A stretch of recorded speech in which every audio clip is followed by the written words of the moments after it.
I sat at the end of my own kitchen table, in the house I had built with my bare hands 32 years ago, and watched my son-in-law pour himself a glass of my scotch without asking. My wife Carol had been in the ground for 11 days. Stuart set the glass down on her good tablecloth, the white linen one she only brought out at Christmas, and slid a folder across the wood toward me. He did not look sad. He had never once looked sad. Not at the funeral home, not at the church, not at the graveside. He looked like a man who had been waiting a very long time for a meeting to finally start.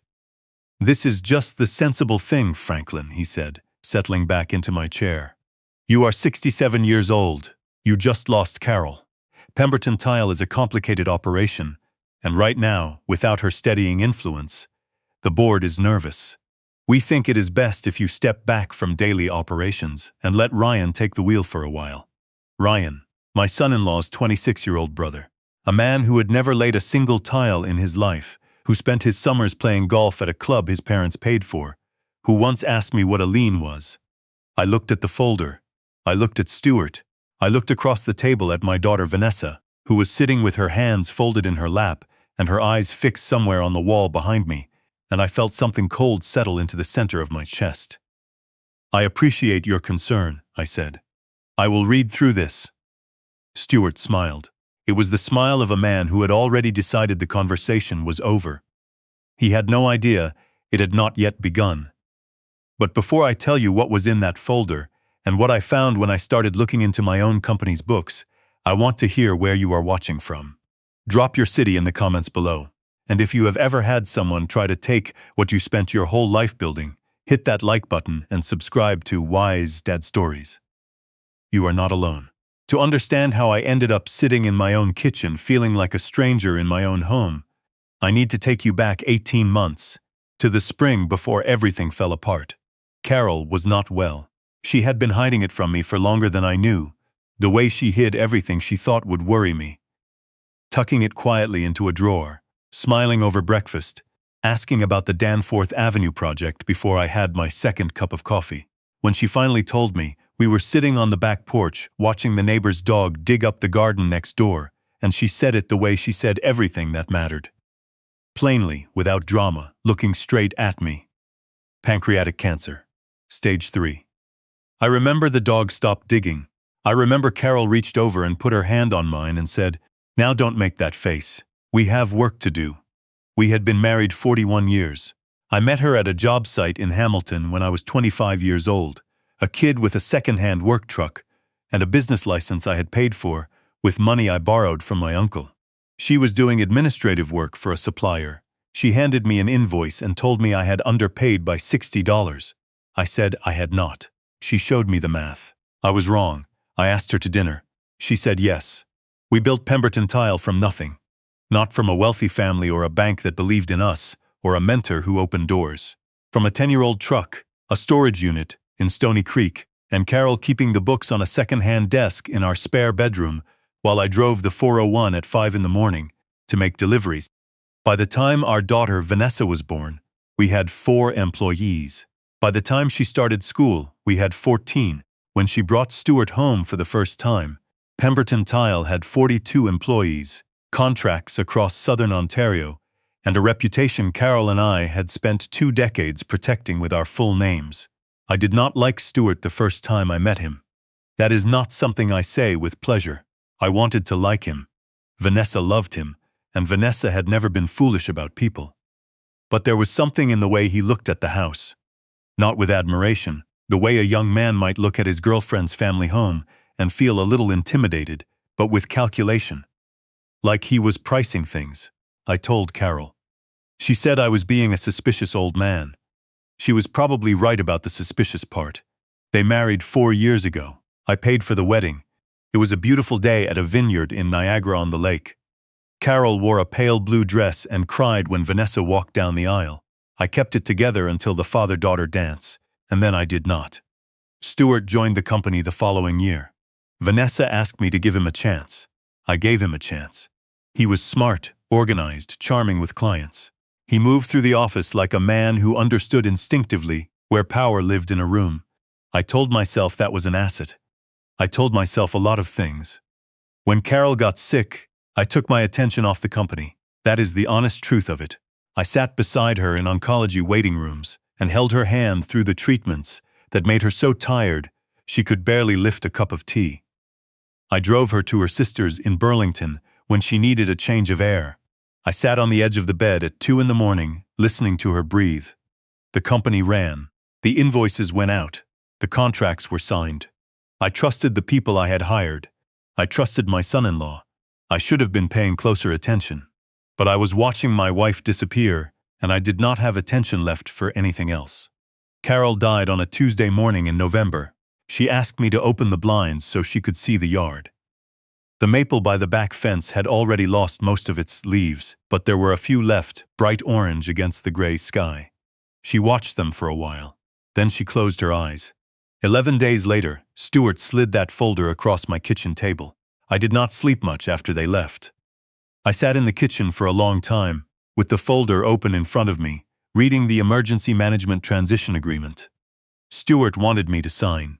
It was dense, carefully written, layered with legal language that would have confused someone who had not spent 4 decades running a business. But I had. And what I found buried in the back pages, past the operational transfer clauses and the interim management provisions, was a liability waiver, a comprehensive one. It would have made me personally responsible for all financial decisions made under the company in the preceding fiscal year and absolved the incoming management team of any prior accounting irregularities. Prior accounting irregularities. That phrase does not appear in a document like this by accident. I closed the folder. I went to bed. I did not sleep. At 5:30 in the morning, I got dressed, made coffee, and drove to our storage facility on Nebo Road, where I kept physical backup copies of every financial record Pemberton Tile had ever generated. Carol had insisted on it 20 years ago, when she heard about a company in Mississauga that lost everything in a server crash.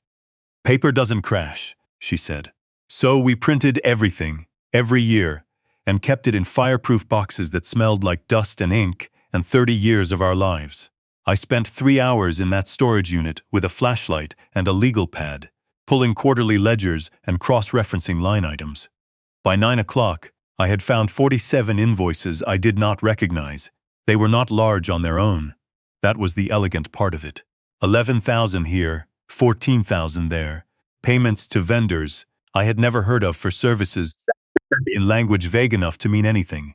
Consulting, logistics support, materials coordination. Each one just below the threshold that would have triggered an automatic second-level review. But when I added them up across 14 months, the number stopped my breath. $812,000. Gone from Pemberton Tile, routed through companies that did not exist in any supplier database I could find, during the 14 months that my wife was dying. I sat in that storage unit on a folding chair Carol had bought at a garage sale in 1998, and I felt sick in a way that had nothing to do with the cold. I drove home. I called a man named Douglas Fitch. Douglas was a retired RCMP financial crimes investigator who had done contract work for us years ago, when a former accounts manager tried to skim receivables. He was 71 now, sharp as a pocket knife, with no interest in retirement and considerable interest in people who stole money from small family businesses. I told him what I had found. I told him about the management transition agreement. I told him about the liability waiver buried at the back. He was quiet for a moment. Then he said, "Send me the scans. And Franklin, do not sign anything." I spent the next 4 days doing exactly what Stuart and Vanessa expected me to do, being a grieving 67-year-old widower who was slowly, sadly, coming to terms with the idea of stepping back. I answered their calls in a voice that was slightly too tired. I thanked Stuart for handling the payroll issue he mentioned. I told Vanessa I had been thinking about what they said and that it made a lot of sense. Meanwhile, Douglas was tracing vendors. It took him 6 days to confirm what I had already suspected. The 47 invoices ran to 3 companies registered in Ontario under numbered corporations.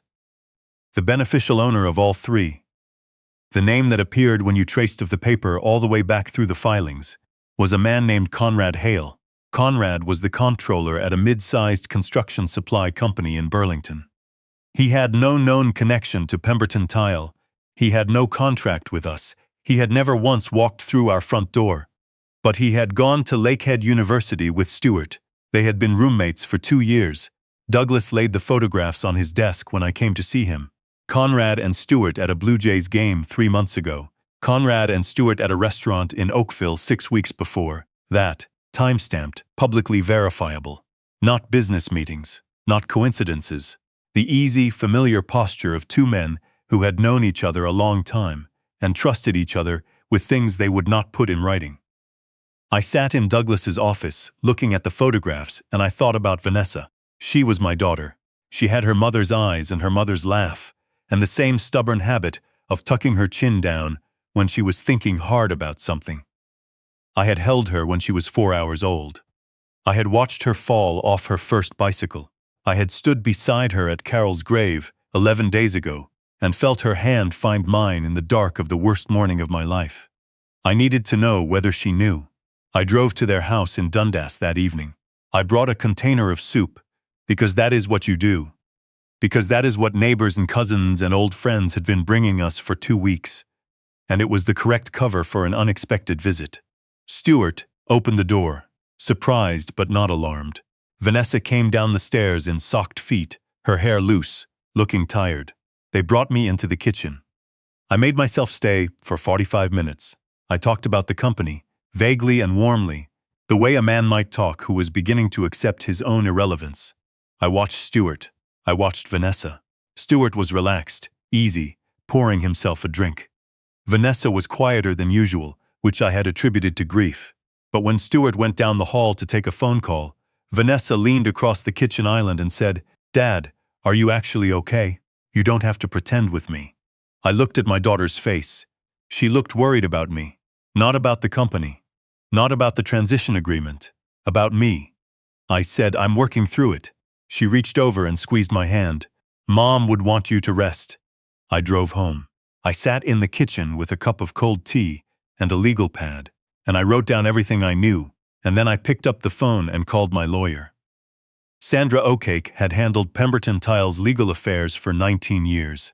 She was meticulous, patient, and entirely without sentiment when sentiment was a liability. I told her everything, the invoices, the vendors, the numbered corporations, Conrad Hale, the management transition agreement, the liability waiver. I heard her pen moving on paper. When I finished, she was quiet for a moment. "When is the board meeting?" she asked. "Stewart has called one for the 14th. He wants the transition agreement executed in front of the full board." "Perfect," she said. And then, "Franklin, I need you to keep performing for another week. Can you do that?" I thought about Carol watching the maple tree through the window. I thought about 41 years of building something together. I thought about $800,000 pulled out of our company while I was sitting in a hospital holding my wife's hand. "Yes," I said. "I can do that." The week before the board meeting was the loneliest week of my life. I went to the office twice, shuffling slightly, speaking slowly, allowing people to see a man who was fading. Stewart was solicitous in that particular way of his. A hand on my shoulder, a concerned look, the performance of a devoted son-in-law managing a difficult situation with grace. I thanked him. I told him I was grateful for his steadiness. I watched his face absorb the compliment, like a man hearing something he already believed. On the Tuesday, I drove to Sandra's office, and we spent 4 hours going over every document, every photograph, every bank record Douglas had pulled. Sandra had contacted the Ontario Securities Commission and a financial crimes unit she knew through previous cases. She was precise and calm, and when she said, "This is more than enough," she meant it the way a surgeon means it.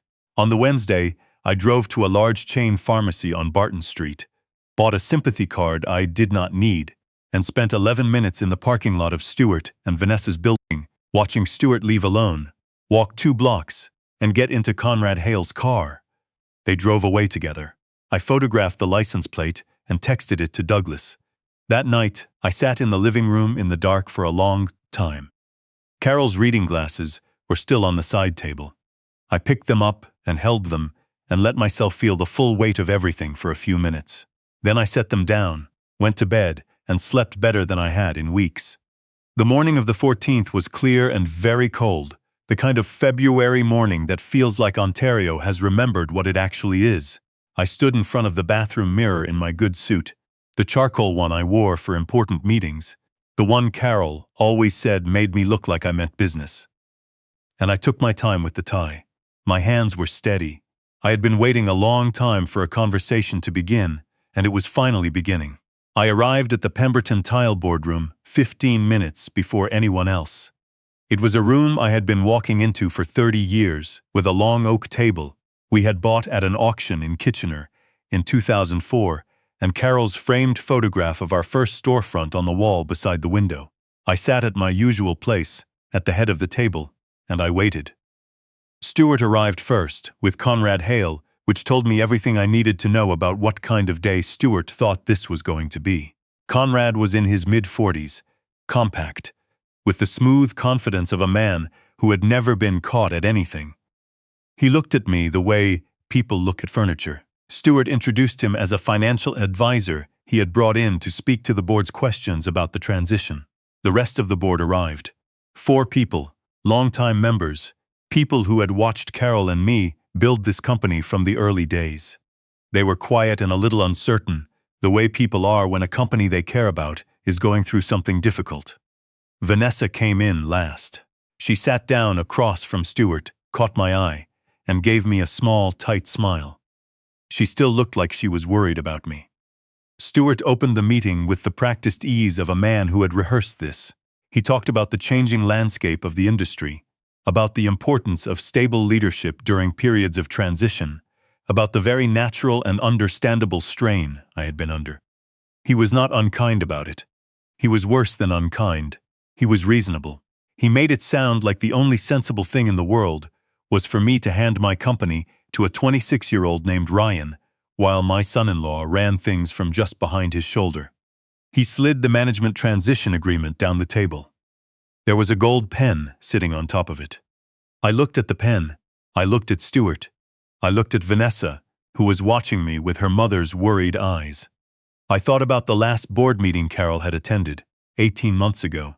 She had sat right where Vanessa was sitting now, with her notepad and her reading glasses and a cup of tea she had brought in a travel mug from home. She had asked sharper questions than anyone else in the room. She always had.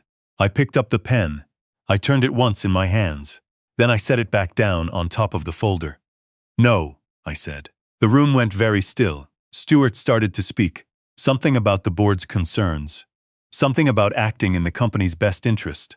But the boardroom door opened behind him, and Sandra O'Cake walked in, followed by 2 officers from the Ontario Provincial Police Financial Crimes Unit and a representative from the Canada Revenue Agency.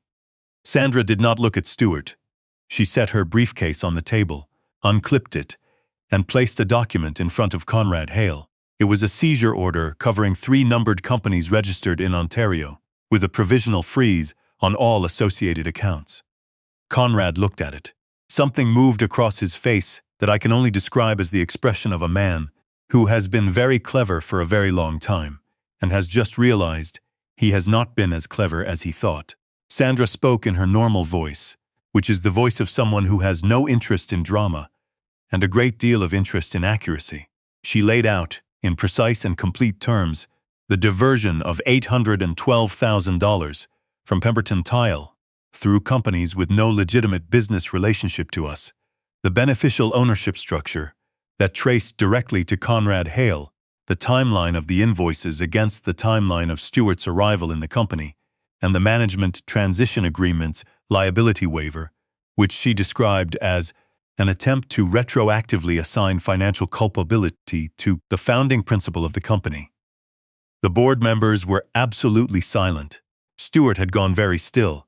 He was looking at the table. His hands, I noticed, were flat on the surface in front of him, very controlled, the posture of a man making a decision about what to do next. He looked up at me.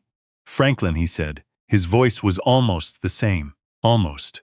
"I want to hear from Sandra," I said. He looked at Vanessa. I watched him look at her, and I watched my daughter look back at him, with an expression I did not recognize at first. And then I did.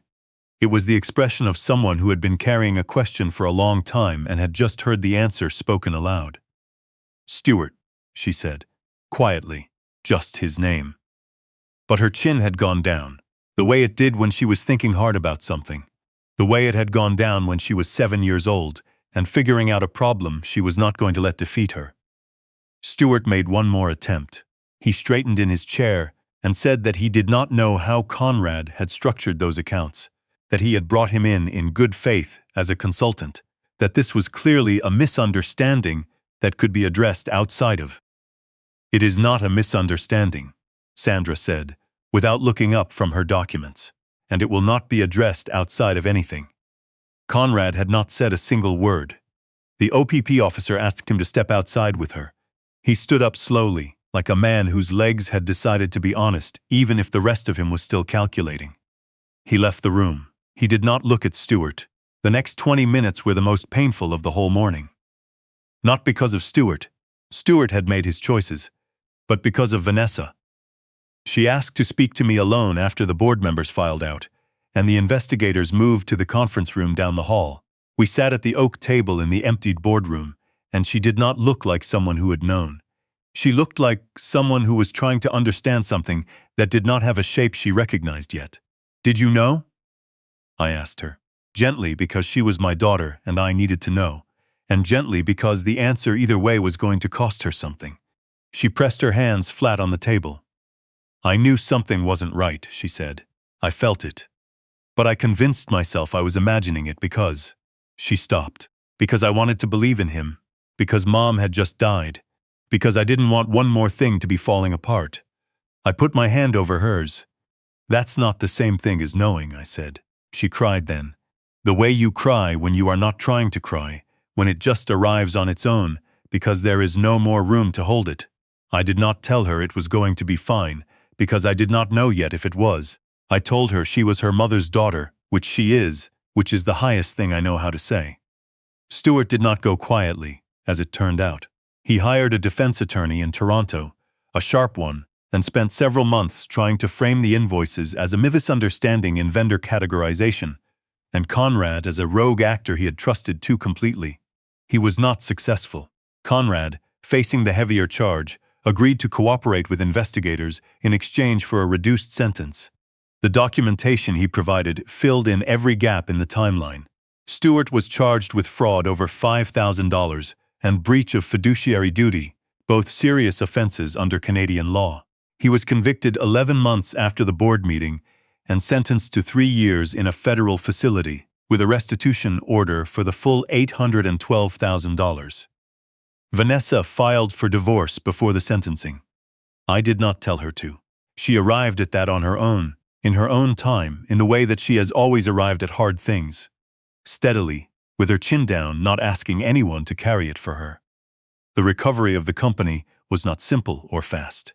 Sandra's firm and the CRA worked for several months to trace and recover the diverted funds. We did not get all of it back. Some had already moved through Conrad's accounts into places that were harder to reach, but we recovered just under $700,000, which Sandra told me was an unusually good outcome. Every cent that came back went into the employee trust accounts that Stewart had quietly been drawing down to fund his lifestyle.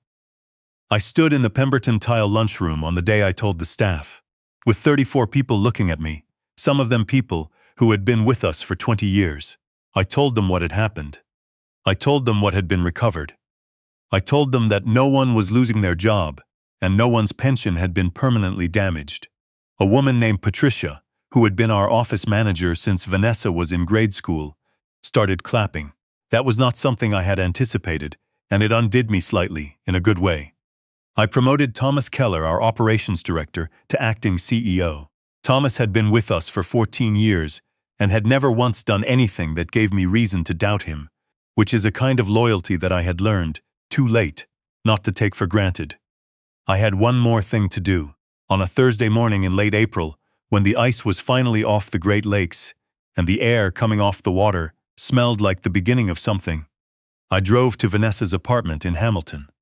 She had moved into a place near the escarpment, small, bright, with a view of the trees. She made tea.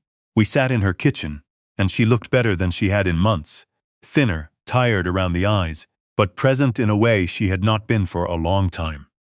I told her I was changing the structure of the company trust. Pemberton Tile would remain a family company, But I was adding an independent oversight board with no family members on the financial signing authority, which was something Sandra had recommended years ago, and Carol and I had never gotten around to. I was setting up a skills fund in Carol's name, a formal training bursary for trade apprentices across Hamilton, Burlington, and the Niagara region, because Carol had always believed that the skilled trades were being abandoned by young people who could not afford the first few years, and she had been right, and it was time I did something about it. Vanessa was quiet for a moment. Then she said, "She would have designed the logo herself. She would have corrected mine," I said, "and been right." Vanessa laughed. It was the first time I had heard her laugh in months. It sounded like her mother.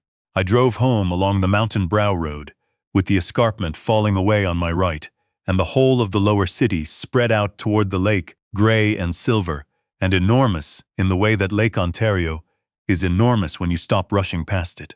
Carol used to say Hamilton was an underrated city, which was something only someone who actually loved it would think to say. I thought about a morning 38 years ago, a girl handing me an invoice and telling me I was wrong about the math. I thought about every cold sandwich eaten in a truck cab, every bid we lost and every one we won. Every morning she was at the desk before me, and every evening she stayed later. I thought about pale blue dresses and maple trees and reading glasses on a side table. Family is not a thing you inherit. It is a thing you build, invoice by invoice, morning by morning, year by year. And someone tries to steal what you've built, whether they come in through the front door with charm or through the back pages of a contract with legal language, they have fundamentally misunderstood what they are dealing with. They are dealing with someone who learned from a woman who corrected their math before she even knew their name. And she was never wrong.